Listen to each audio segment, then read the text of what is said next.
portable, et on est allé à Milan pour montrer qu'il était portable, mais surtout pour relier nos résultats sur Une femme à l'enfant de Francesco Londonio avec ce que réalise le laboratoire de l'Institut Polytechnique de Milan, où par fluorescence UV, mais une méthode de FLIM, c'est-à-dire mesure du temps de décroissance et non du spectre, on obtient, alors voilà les différents temps de décroissance, voilà les spectres correspondants. On en a déduit qu'un temps de décroissance de fluorescence identique, c'était pareil que des spectres identiques.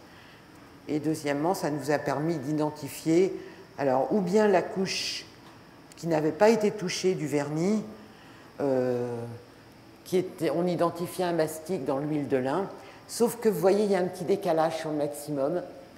Et puis, le Thésard qui a travaillé sur le sujet avait montré que plus le vernis vieillissait et plus ce maximum était décalé vers les grandes longueurs d'onde. Donc là, vous voyez qu'il est un peu plus décalé que la référence, donc il est un peu plus vieux que notre référence. Si maintenant on fait la même chose, et j'ai fini bientôt, presque tout de suite, avec une identification du même vernis, mais qui a été allégé en surface par la restauratrice, donc qui était plus protégé, qui est plus profond, on reconnaît exactement le même mastic, toujours dans l'huile de lin, toujours avec la même durée de vieillissement, mais vous voyez que l'écart est beaucoup plus restreint. D'ailleurs, la distance quadratique moyenne est meilleure. Preuve que c'est le même vernis, mais qu'en surface, il est plus détérioré qu'en profondeur, ce qui n'est pas, enfin, ce qui est logique. Voilà, je voulais remercier d'abord les voyeurs de l'INSP, je les ai mis dans l'ordre alphabétique.